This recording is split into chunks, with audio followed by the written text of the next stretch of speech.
Hey, it's Matt Ward, the Offbeat Agent, and I'm back with another YouTube video. Today, I'm going to tell you 3 things that you can do to prepare yourself for buying a home in the future. So something that you can do, these 3 things are things that you can do before buying a home that are going to better prepare you for buying a home. So let's stay tuned.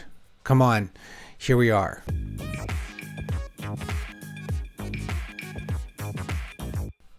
Guys, I'm still new to this YouTube thing, so you're going to have to give me a break.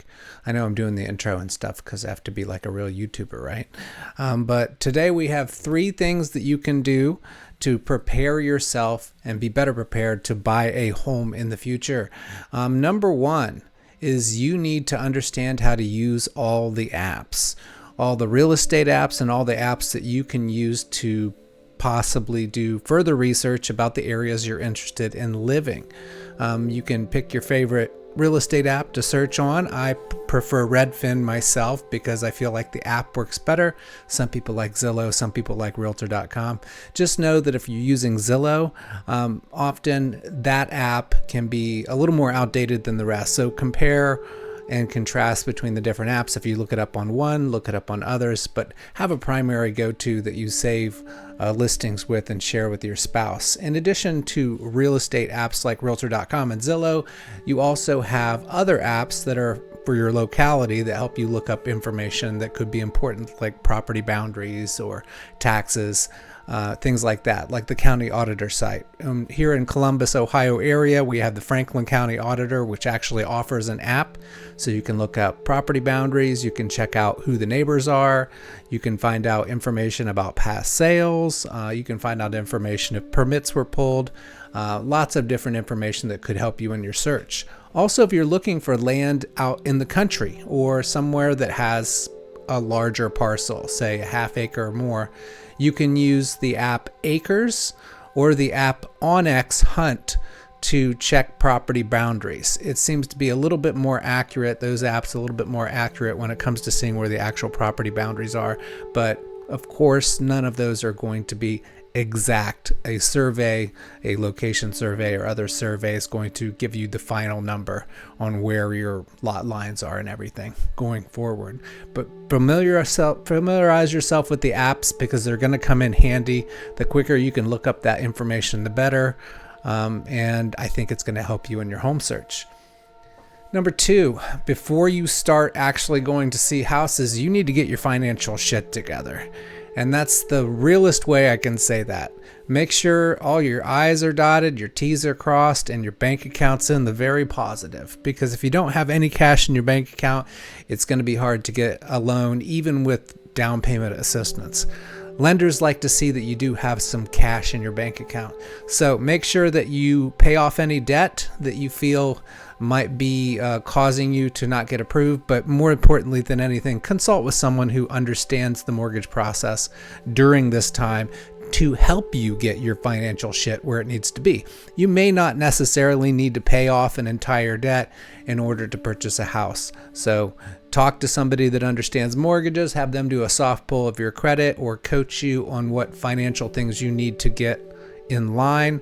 And then you'll be ready to get approved and you'll be in a better financial position when it comes to home buying.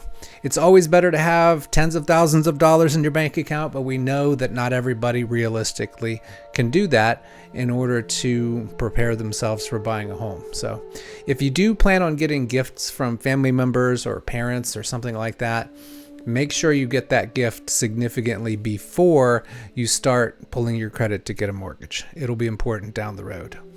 Number 3, the most important thing in my opinion is getting your boots on the ground. And this means a couple of different things. When you're thinking about buying a home, you're already thinking about where you would buy the home. And you're thinking about the reasons you would choose that area to buy a home. So when you are putting your boots on the ground, you're walking those neighborhoods, you're driving those neighborhoods, you're figuring out if the house that you're seeing on the app is in a place that you would actually want to live. It may be too far from the grocery store you prefer or too far from your workplace. But I would caution you on this one thing. Do not specifically choose to live somewhere because of where you work. the length of time you own your home will probably be significantly longer than the length of time that you stay with that employer. So keep that in mind. In addition to driving the neighborhoods and walking the neighborhoods, start attending open houses. And you don't have to attend open houses that are just in the price range of what you think you can afford.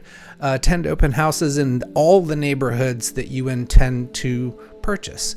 Or intend to start searching for a home. I think it's very valuable. There's a lot of stuff that you can learn from going to open houses. Just make sure when you walk in, you let the person who's running the open house know that you are in the early stages, that you have a real estate agent you're thinking about, or they're going to be on you to try to get you as a client. That's the whole purpose of open houses most of the time. So let's go over the 3 things again. Get comfortable with the apps and where to look up data, such as property boundaries and taxes and that type of thing. Get your financial shit together. That means make sure you save as much as you can. Long-term plans for buying a home are always better, and that involves getting your financial stuff, paying down the debts you don't need, and making sure your spending is cut back and you're saving as much as possible. In that process, when you're doing that, you're going to find out what your credit score is and have time to make improvements to your credit to get yourself a better credit profile for better interest rate, lower payment, all that good stuff.